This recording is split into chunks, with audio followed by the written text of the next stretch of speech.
Hello, my fellow Tarnished, and welcome to my Elden Ring CONFESSOR starting gear only challenge. So, the rules of the run are going to be CONFESSOR starting gear only, but I am allowing myself to use any incantation since the class starts with the finger seal. I will allow myself to use any Ash of Fire and weapon art that's compatible with my broadsword to give myself a few more options to tackle bosses and a few more strategies for me to try. I can also get a duplicate of the broadsword and dual wield them since I figured that would be in the spirit of the challenge. I am allowed to cheese bosses, I am allowed to use the mimic tier. Well, maybe strategies that people might think are cheese, but yeah, we can do all of that. So yeah, we start the run with arriving in Limgrave and getting Torrent from Melina. It's a quick run over, then we go back and get the Spirit Calling Bell from Rani.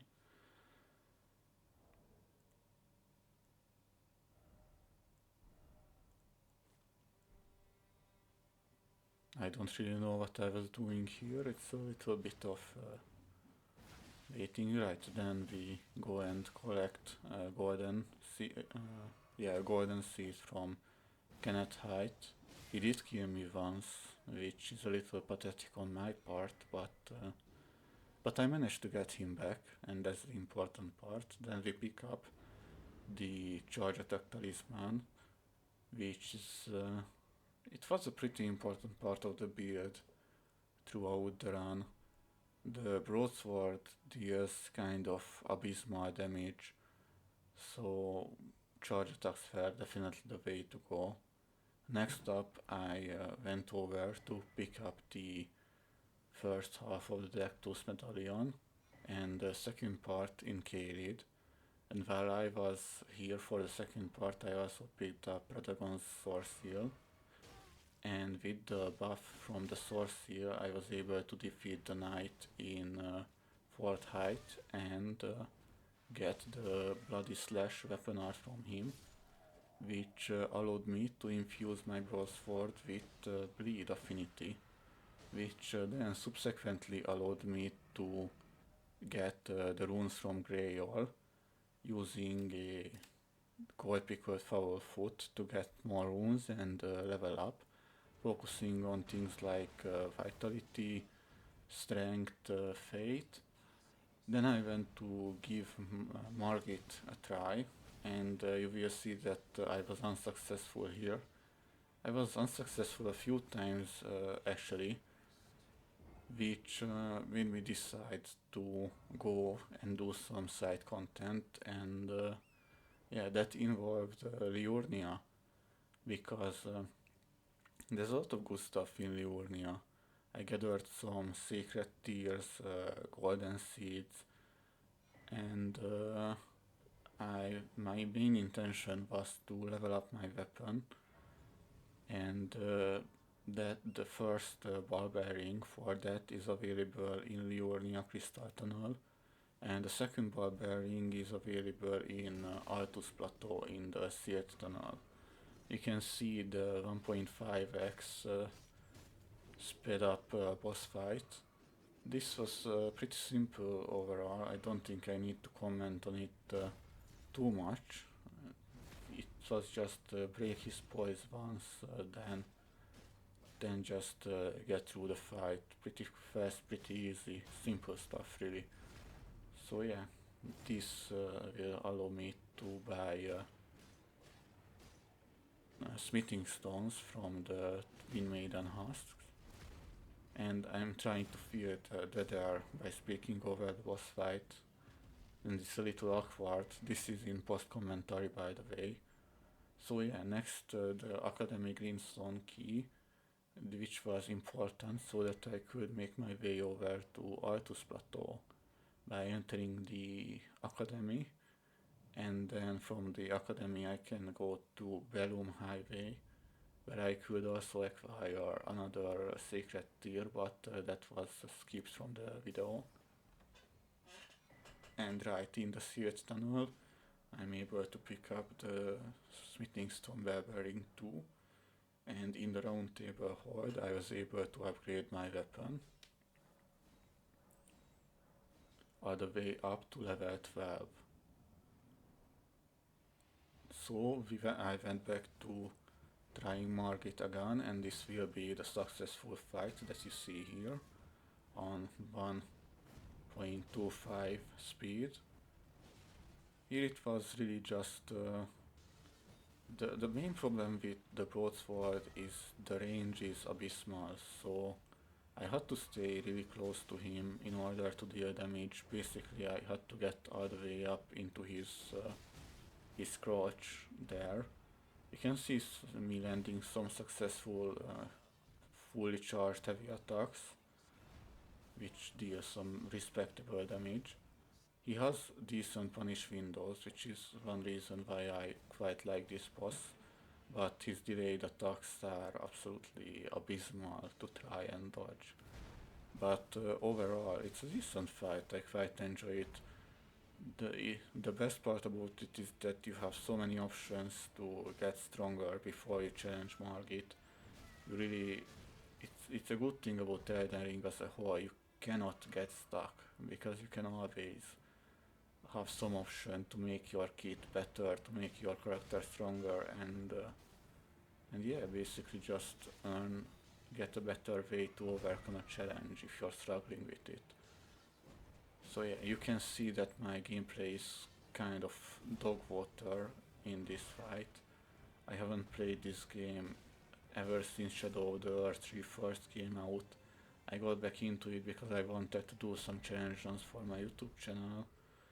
I'm getting kind of bored of doing Helldivers 2 content, even though the game is fun. It's just, you know. Elden Ring content may be a little more up my alley. I remember I played the shit out of this game when it came out, and even more when Shadow of the Earth 3 came out. I loved doing PvP. Invasions are really fun.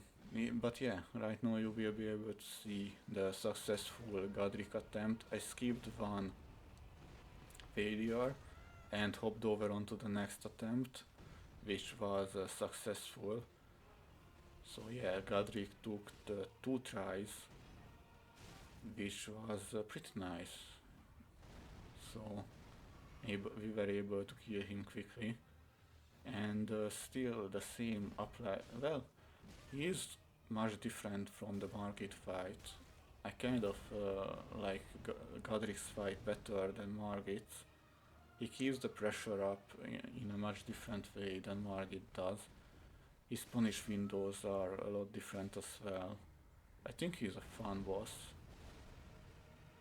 And also lore-wise, Godric is kind of an interesting guy, being kind of a pathetic whelp who wanted to make his, not even his father, because Godfrey isn't his father. Godfrey is probably like his grandfather or great uncle or something like that. Probably he's a far descendant of Godfrey. People say that he is probably Godwin's descendant as well. Probably, maybe Godwin's son or grandson.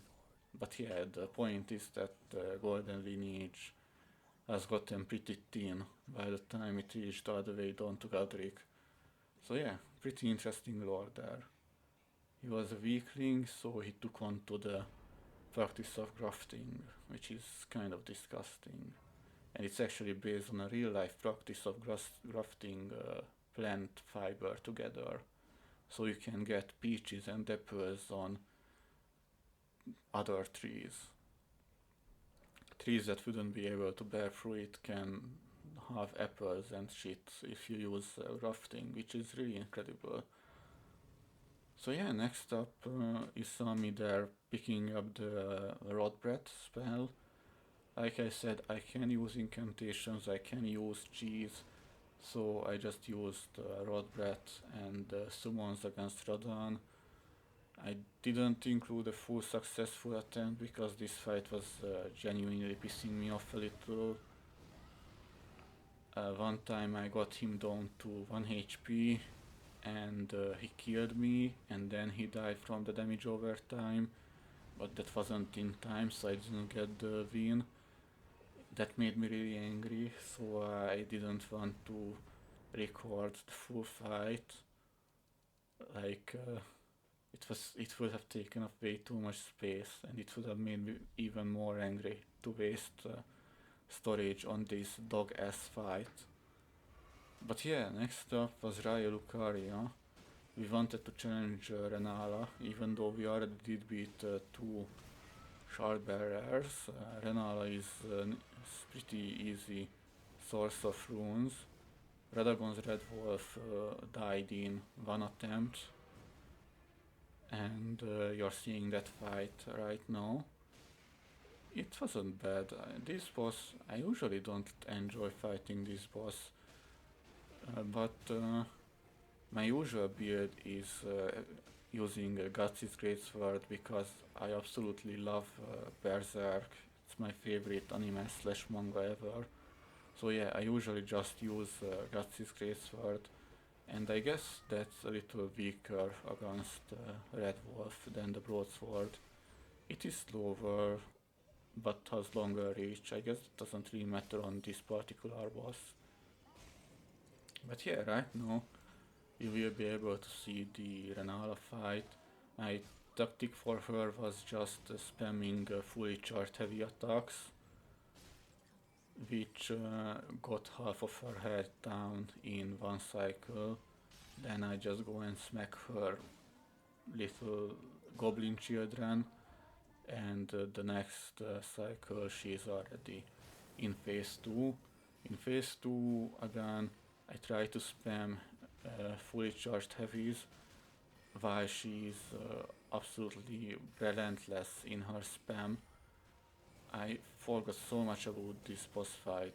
It is also one of my more enjoyed boss fights, especially in New Game Plus when she has a bit more HP, uh, because she really keeps the pressure on, and it's a pretty unique boss fight. Not many other bosses have this variety of attacks as Renala does.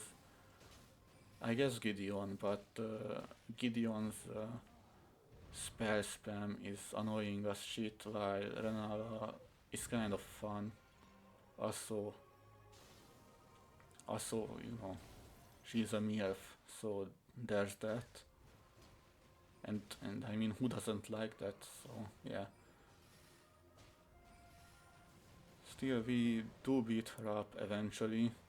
This fight did last a little longer than I would have liked, because again, the sheer amount of spam she does and having to dodge all of that is just not easy, but we did it. We win. Next, I think I did some other pickups. I got Poison Mist because I absolutely despise the Draconic Tree Sentinel fight. I hate it with an absolute passion. So yeah, I just used the Sneak and Poison Mist cheese. You can also do this by going behind him, then quitting out. Then he will diaggro and respawn, so you don't have to do the sneak if you're struggling with that.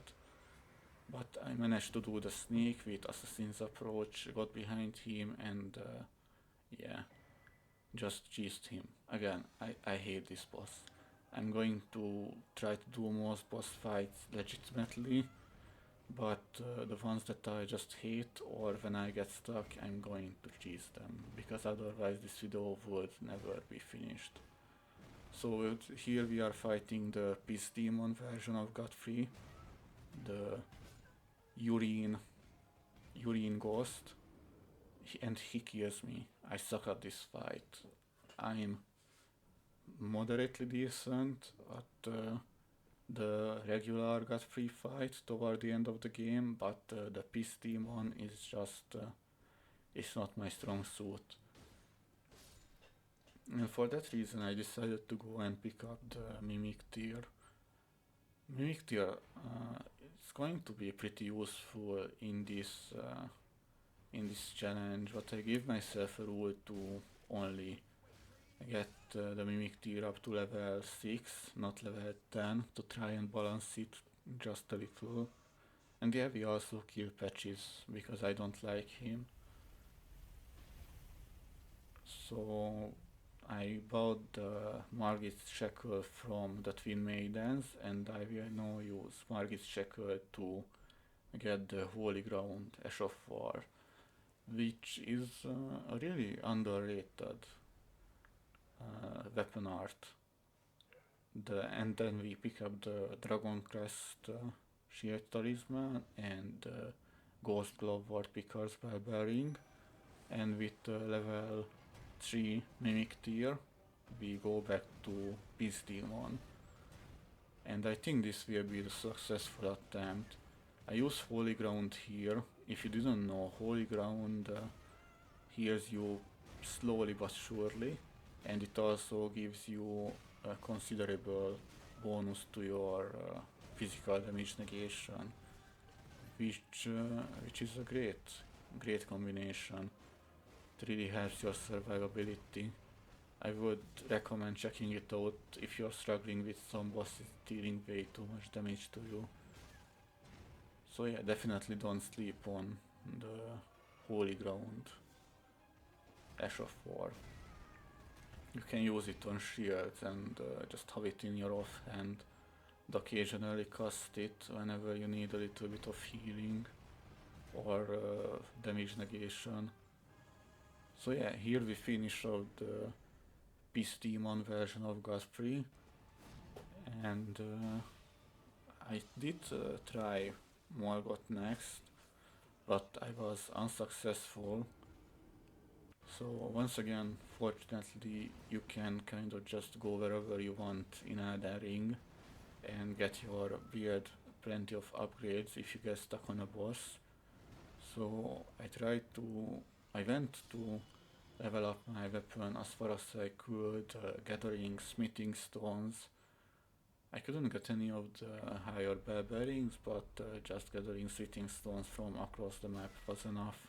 Even went to Volcano Manor, and I also came here to kill the Gaskin Noble.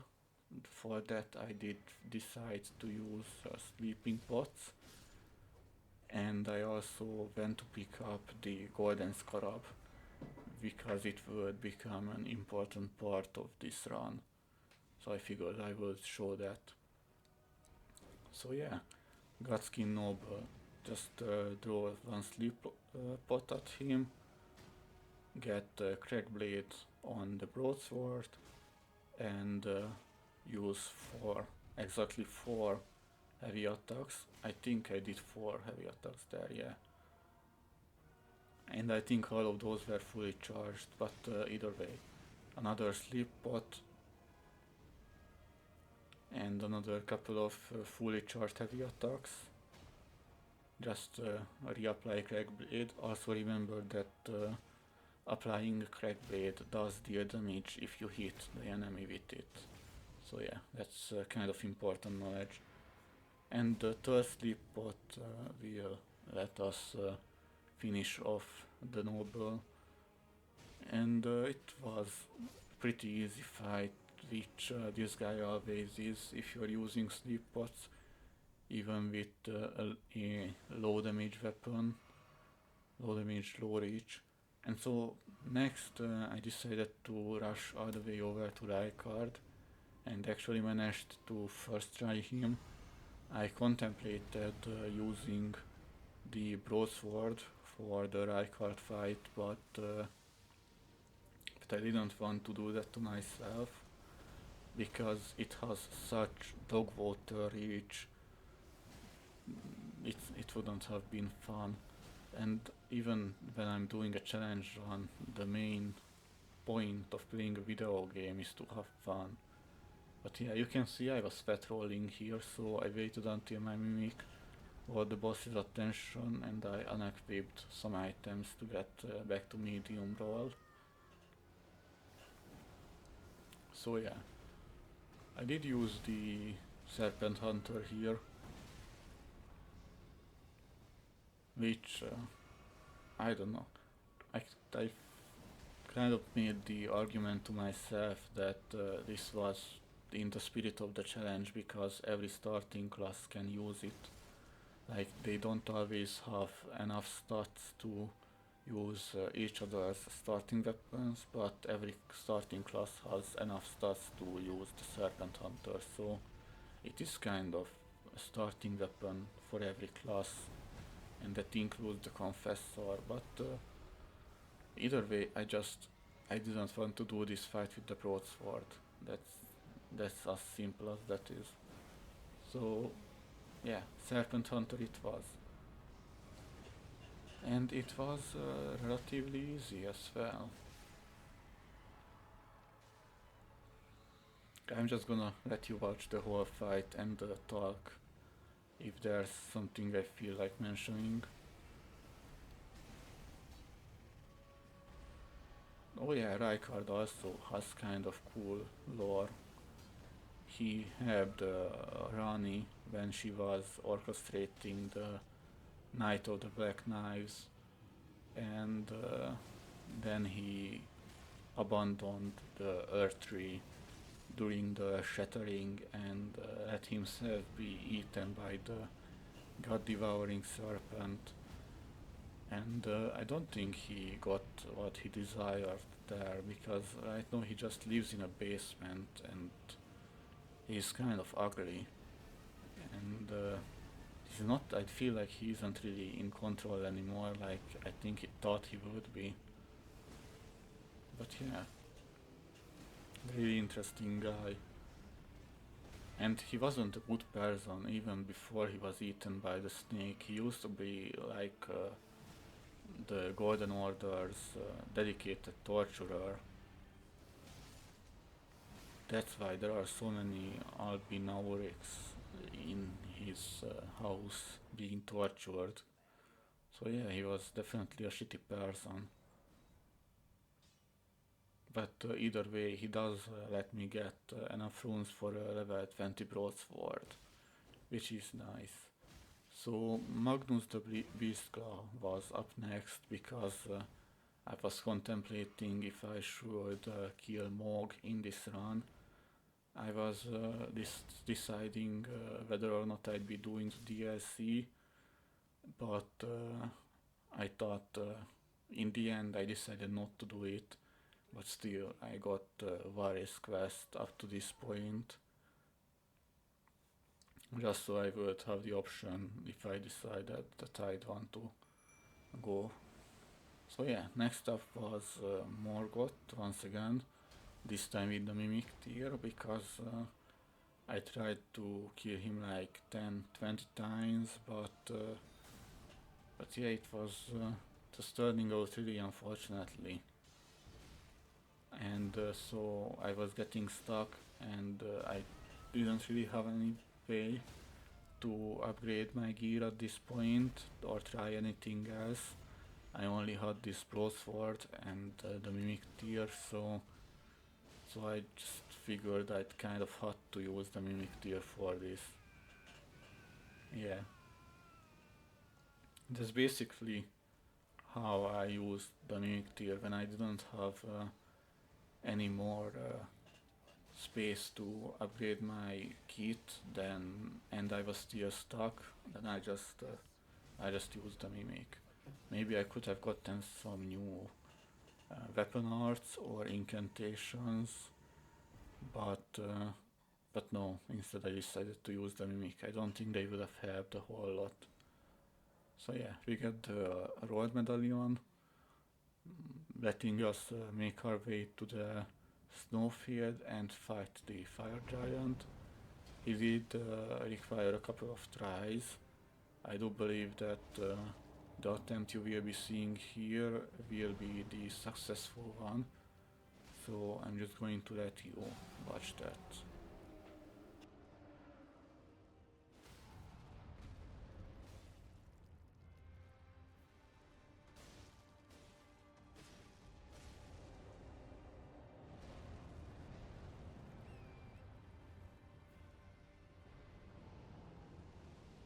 Well, in this fight, surprisingly enough, the shortcomings of the broadsword weren't as awful as they were in a lot of other fights. Yeah, it's easy to get close up to Fire Giant and attack him where it hurts. And his attacks in both phases are relatively easy to dodge. Yeah, he's a fun fight in my opinion. I know a lot of people don't like him because he's a big damage sponge, and I can definitely understand that. But I think he is kind of fun to fight. I do enjoy him. I do enjoy fighting him. I mean, he's got an interesting move set. He's challenging in a couple of ways.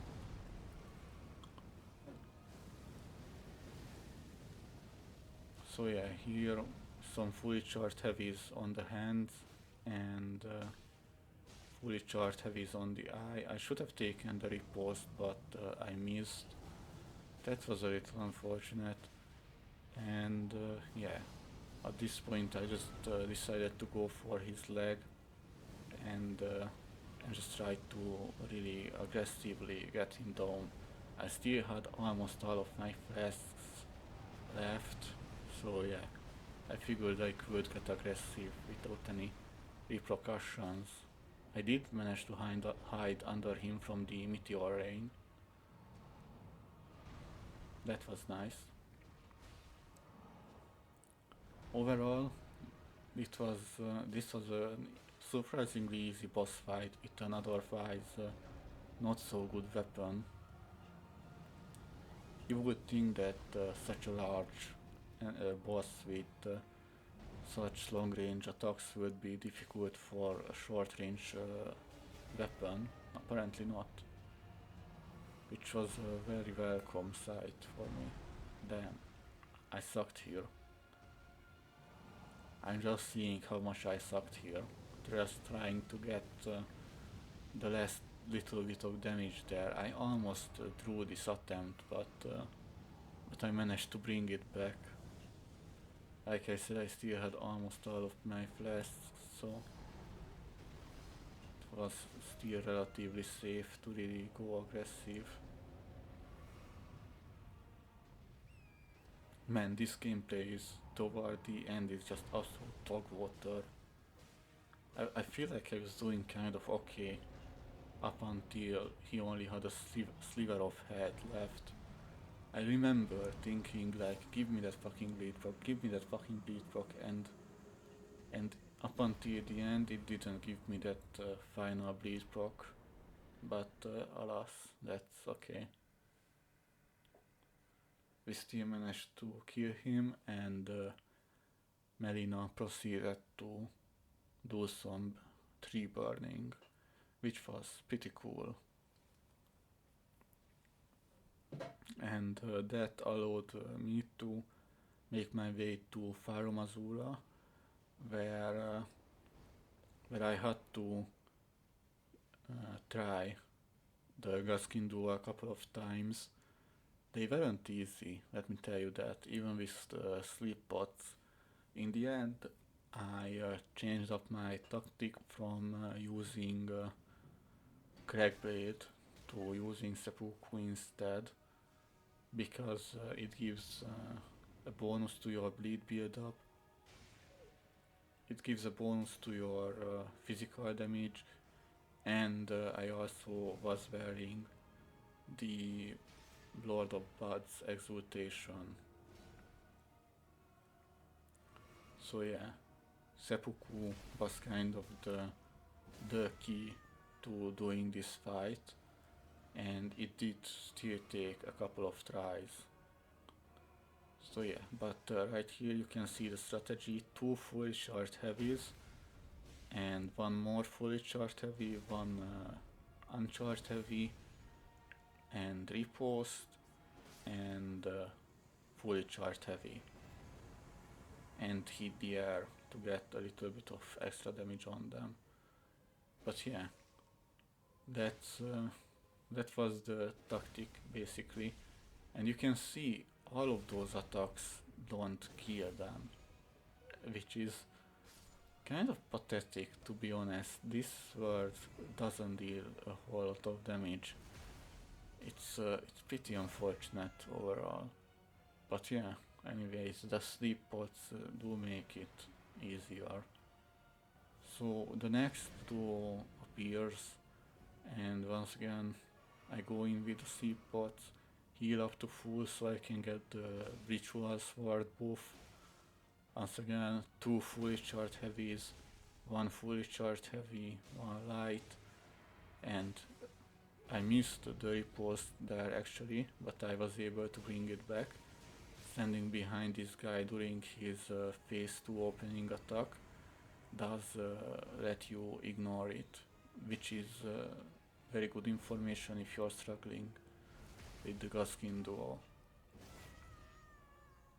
But yeah, reapply seppuku, heal up to full once the big man is sleeping, and just use charge attacks and some light attacks to finish them off. Yeah, very good stuff.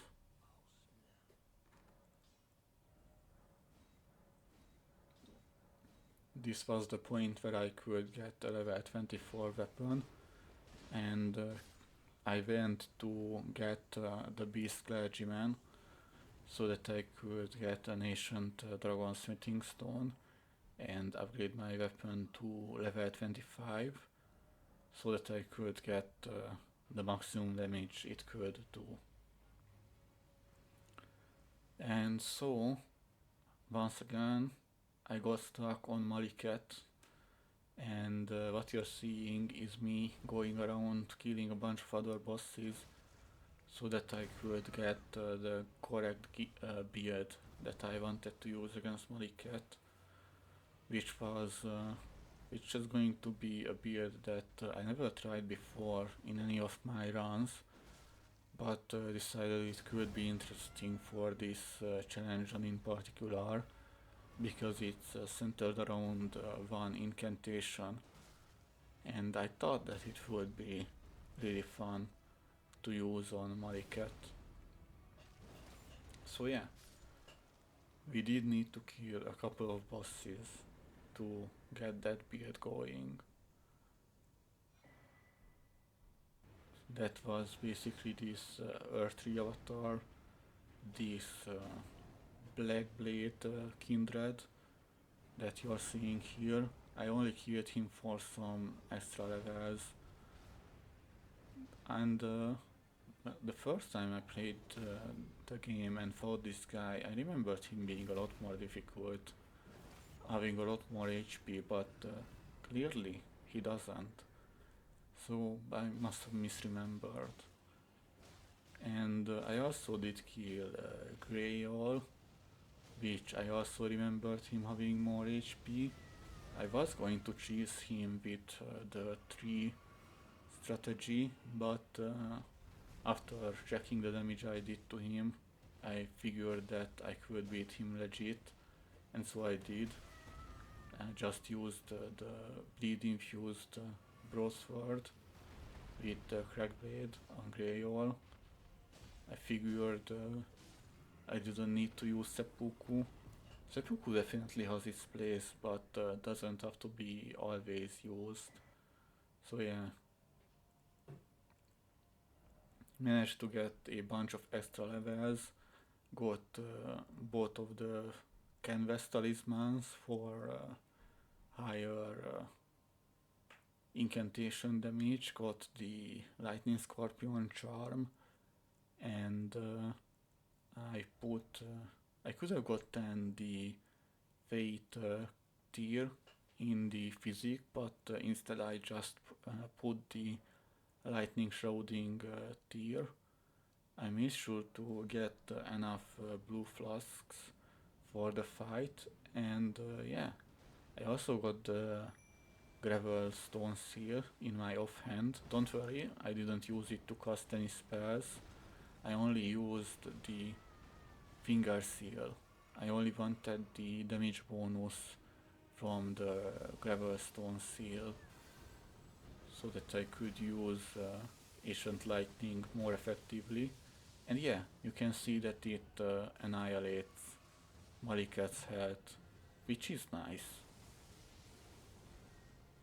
Basically, both I was casting it and my Mimic Tear was casting it too. I only summoned the Mimic Tear here for destruction. I mean getting the boss distracted, not destroyed. My accent kind of makes those two words very similar. So yeah, overall this build made the fight kind of easy. Well, not easy per se, but it was definitely just a lot of spam, incantation spam, and it deals a lot of damage. So yeah, even though it is a little luck based, like I didn't really understand how I was supposed to make the incantation work in the specific way I wanted it to work, like getting multiple lightning strikes on my cat. But either way, yeah, that was a 3000 damage burst right there. And once again, after this, I was going for Gideon. I did some more pickups, and I got the Fire Scorpion charm. I got the Fire Shrouding cracked tier in my physique, and I got the Inescapable Frenzy uh, incantation for my seal. I could have picked up the Frenzy Flame seal, but I didn't want to. This was going to cook Gideon pretty alright already. Well, you can see that was an easy 200 damage, 2000 damage. I did miss once, I forgot that I should have logged on to him, but yeah, it's just taking his head off in chunks. Unfortunately, I did have to allow him to heal, which sucked. I should have stayed more aggressive on him, but still, I managed to bring it back. It wasn't the end of the world. Just needed to dodge him for a little while, and soon it will be time to fry him once again. This has to be the most fun way to get a Gideon kill. Just keep catching him. He doesn't even know that he should be rolling away. It's just that easy. You can see the madness proc and the chunk that it takes off of his HP, and there it is, Gideon of Near, the all-knowing. No, now he knows what it's like to get fried by Frenzied Flame, which is to say, it must have been pretty uncomfortable. I would even imagine that it was a little painful. Unfortunately, he doesn't have bones anymore, they were all cooked. But yeah, here you can see the failed attempt I did at Godfrey. Yeah, I failed a couple of times actually, and I got stuck against him. It was like at least a dozen attempts, so I decided to purchase the other broadsword, and like I said before, I can use a second broadsword since it is kind of in the starting kit, so that is in the spirit of the challenge. So yeah, two bleed infused broadswords, one with seppuku, and the mimic deer would would be the key to killing Godfrey. Just a lot of breeze procs, a lot of damage to his poise. It was good. It was a lot better than my previous attempts at least. And I could have duplicated seppuku for both of my broadswords, but that would have been overkill. As you will be able to see, this was already pretty powerful. Even though I do scuff the fight a few times and almost die, this will still be the successful attempt with this new strategy, that is.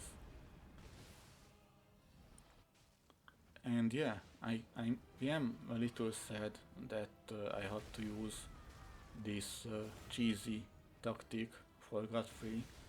It's not like against the challenge, but Godfrey is one of my favorite boss fights in the game. But yeah, this sword was just absolutely trash, and there aren't any incantations that are particularly good against Godfrey. So yeah, Radagon and the Elden Beast would be beaten with incantations though. I did decide to respec into having 50 fate, since I was just going to use incantations against both phases of the boss. But yeah, you will be able to see that I think it was a decent fight. Kinda enjoyed it. I remember the first time I beat Radagon and the Elden Beast, you weren't able to summon the horse in the Elden Beast fight at that time, which was absolutely abysmal. This used to be my most hated boss fight, and I still don't like it. Radagon, Radagon is really aggressive and doesn't have the best punish windows, which I guess that makes sense because this guy is supposed to be like God or a god. So yeah, it makes sense, but that doesn't make me enjoy it anymore. So here I just use the best incantation against Radagon, which is Catch Flame. So you can just see me spam it at him while he is distracted by the Mimic Tear. Already half of his HP is gone, which is nice, really cool. Good stuff. And I keep spamming it. I do miss a couple of times, he misses a couple of times. I panic roll, he attacks even more. And eventually he is burned away by Catch Flame, one of the simplest incantations, and it is this good against the final boss. But against the Elden Beast I had an even better incantation to use, which you might have already seen. But yeah, that was really funny. That incantation is just really funny. The pest threads. I saw one Tarzan's challenge run and saw how good this particular incantation is against the Elden Beast, and I just had to try it in this run since I had a finger seal and I didn't want to try and beat this fish with my broadsword.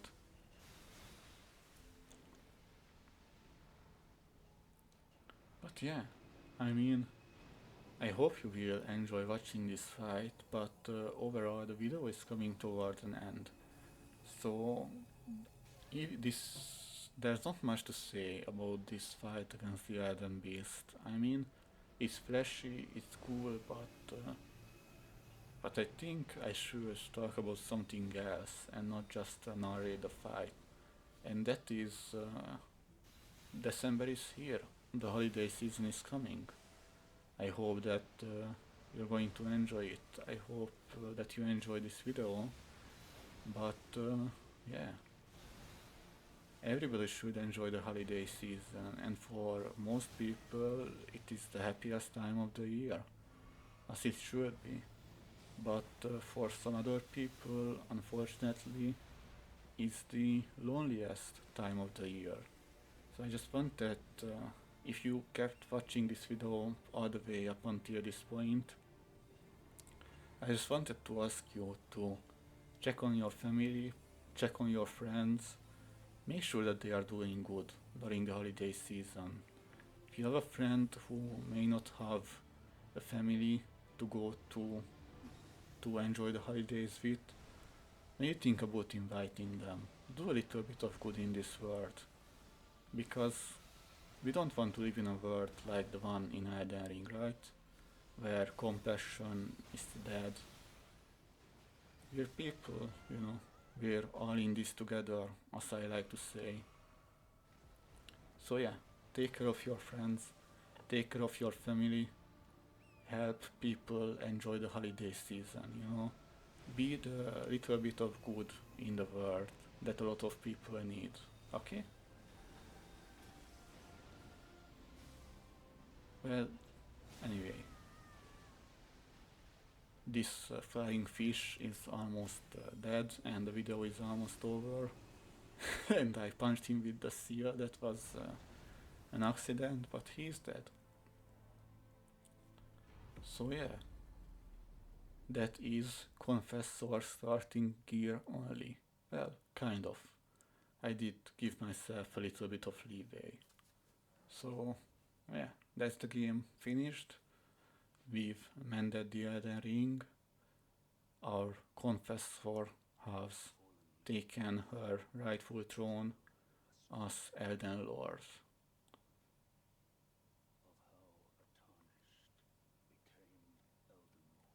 Please consider liking the video, comment your thoughts, comment, tell me what you think I did right or did wrong.